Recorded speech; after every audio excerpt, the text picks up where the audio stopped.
قرآن مجید میں ہے ان اللہ لا یستحی من الحق، کہ اللہ تعالیٰ حق بات بیان کرنے سے حیا نہیں کرتے۔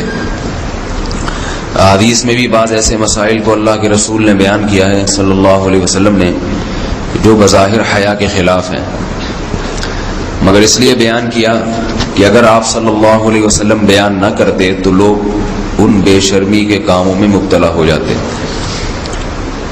اسی وجہ سے میں بھی یہ ہمت کر رہا ہوں کہ ایک اور ایسا گناہ جس میں لوگ مبتلا ہیں، اور وہ ہے حیا کے خلاف، مگر ہے بہرحال شریعت کا مسئلہ اور لوگ اس میں گناہ میں مبتلا بھی ہیں، اس لیے بتانا ضروری ہے۔ وہ یہ ہے کہ لوگ شادی کے بعد بھی، آج کی نوجوان نسل زوجہ سے، بیوی سے غیر فطری طریقے سے ہم بستری کرتے ہیں۔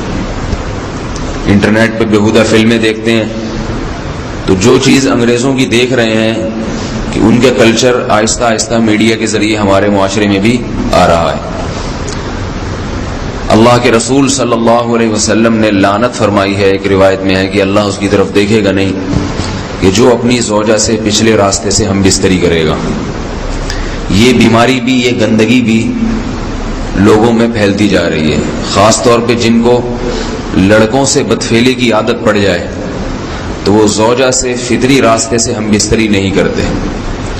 اللہ نے فرمایا کہ نساؤکم حرث لکم، یہ تمہاری زوجات ہیں، بیویاں ہیں، یہ نسل بڑھانے کے لیے ہیں، تو اسی راستے میں انسان اپنی خواہش کو پوری کر سکتا ہے جس راستے سے نسل بڑھتی ہے۔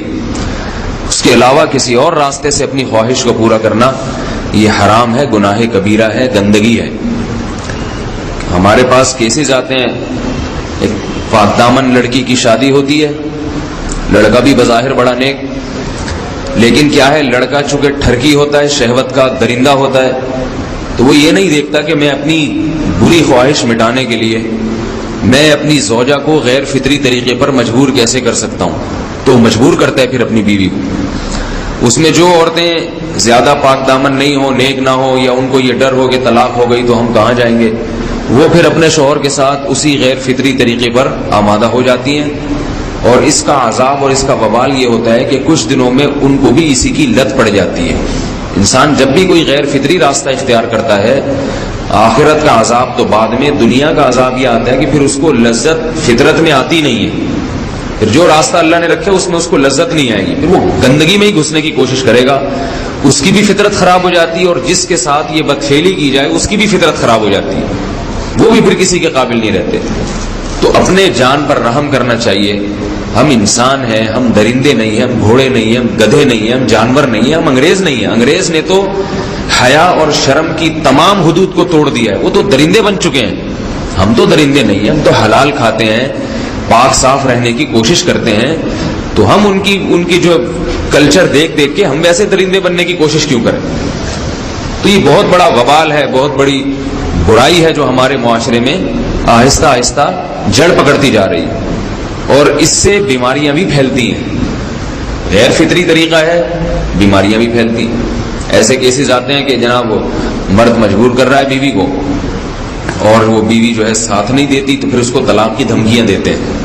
ایسے کیسز بھی آتے ہیں، اور یہ بھی آتا ہے کہ مرد جب اپنی بیوی کو غیر فطری طریقے پر مجبور کرتا ہے، بیوی آمادہ نہیں ہوتی، تو مرد پھر یہ دھمکی دیتا ہے کہ بھائی میری خواہش تو تم سے پوری ہوتی نہیں ہے، پھر میں دوسروں کے پاس جاؤں گا۔ تو یاد رکھیں، جس عورت کا شوہر یہ دھمکی دے اس کو کہ میں زنا کروں گا اگر تم نے میری خواہش پوری نہیں کی غیر فطری طریقے سے، تو عورت اپنے شوہر سے کہہ دے کہ جاؤ تم کہیں اور جا کے منہ کالا کرو، تمہاری فطرت میں گندگی ہے تو یہ مجھے گندا بنانے کی کوشش نہ کرو، اس کو زنا کرنے دیں، وہ اللہ آخرت میں اس سے بھگتے گا۔ ہر بیماری کا اللہ نے علاج رکھا ہے۔ اللہ کے رسول صلی اللہ علیہ وسلم نے فرمایا، صحیح بخاری کی حدیث، ما انزل اللہ من داء الا انزل له دواء، کوئی بیماری ایسی نہیں ہے جو اللہ نے نازل کی ہو اور اس کے لیے دوا نہ رکھی ہو دنیا میں۔ تو اگر کسی کو ایسی لت پڑ گئی ہے غیر فطری کام کی، تو اس کو چاہیے کہ وہ اپنا علاج کرائے، ڈاکٹر سے بھی رابطہ کرے، اور سب سے بڑا علاج یہ کہ کچھ وقت صبر کرے گا، چھوڑ دے گا کچھ عرصے کے لیے، تو خود بخود آہستہ آہستہ صحیح ہو جائے گا۔ ایک آدمی شراب کا عادی ہے، ایک علاج تو یہ کہ ڈاکٹروں سے رابطہ کرے، اور بہترین علاج کیا؟ چھوڑ دے۔ کتنے دن تڑپے گا؟ 1 دن 2 دن 3 دن 4 دن 1 ہفتہ 2 ہفتہ، بہت زیادہ سال ہو جائے گا نا، اس کے بعد خود بہت ٹھیک ہو جائے گا۔ سگریٹ کا عادی ہے، چھوڑ دے گا تو کتنے لوگ ہم نے دیکھے ہیں دن میں 20 سگریٹ پیتے تھے، چھوڑنے پر آئے تو بالکل ایک دم چھوڑ دی انہوں نے، آہستہ آہستہ کر کے چھوڑ دی، لیکن تکلیف ہوئی مگر عادی ہو گئے۔ تو اب کسی کو یہ لت پڑ گئی ہے غلط کام کی، برائی کی، تو اس کا بہترین علاج یہ ہے کہ وہ اپنے آپ کو بدلنے کی کوشش کرے، ماحول بدلے، اور کچھ وقت صبر کرے گا تو اللہ اس سے یہ عادت چھڑا دے گا۔ نہیں کی، صبر نہیں کیا اس نے، پھر اسی گندگی میں موت واقع ہوگی، پھر آخرت کا عذاب بہت سخت، نسلیں برباد ہو جاتی ہیں اس عمل سے انسان کی۔ تو بات حیا کے خلاف ہے، مگر یہ کہ ایک بزرگ تھے وہ بات فرما رہے تھے، تو کسی نے پوچھا کہ حضرت آپ حیا کے خلاف بات کرتے ہیں، تو انہوں نے فرمایا تم بے حیائی کے کام نہیں چھوڑتے، ہم اس چھڑوانے کے لیے بات کریں تو ہم برے ہیں، اور تم کام کرو تو بھی برے نہیں۔ برائی کا کام کرنے میں برا نہیں بنتا، اور برائی کے خلاف بولنے والا برا بن جاتا ہے کہ دیکھو یہ کیسی باتیں کر رہے ہیں۔ تو وہی باتیں ہیں، اس لیے ہیں کہ یہ معاشرے میں یہ برائی پھیلتی چلی جا رہی ہے، اور یہ ہماری اپنا کلچر نہیں ہے، یہ امپورٹ ہو رہا ہے باہر سے، یہ امپورٹ ہو رہا ہے، یہ وہاں میڈیا کے ذریعے آ رہا ہے۔ تو وہ چیزیں دیکھا نہ کریں اور ان لوگوں سے دور رہا کریں۔ ہمیں تو دین کا داعی ہو کے ان کو ہدایت پر لانا تھا، بجائے ہم ہدایت پہ چل کے دوسروں کو چلانے والے بن کے ان کے راستے پہ ہم نے چلنا شروع کر دیا۔ اللہ تعالیٰ ہمیں اب دیکھیں ان کے یہاں ایڈز کا مرض پھیل گیا ہے۔ آپ بتائیے یہ ایڈز کا مرض ہمارا ہے کیا؟ یہ بیماری ہماری ہے یا ان کی ہے؟ ہمارے یہاں بیماریاں ہیں، کھانسی ہے، نزلہ ہے، ٹھیک ہے نا، بلڈ پریشر ہے، شوگر ہے، یہ بیماریاں ہماری ہیں۔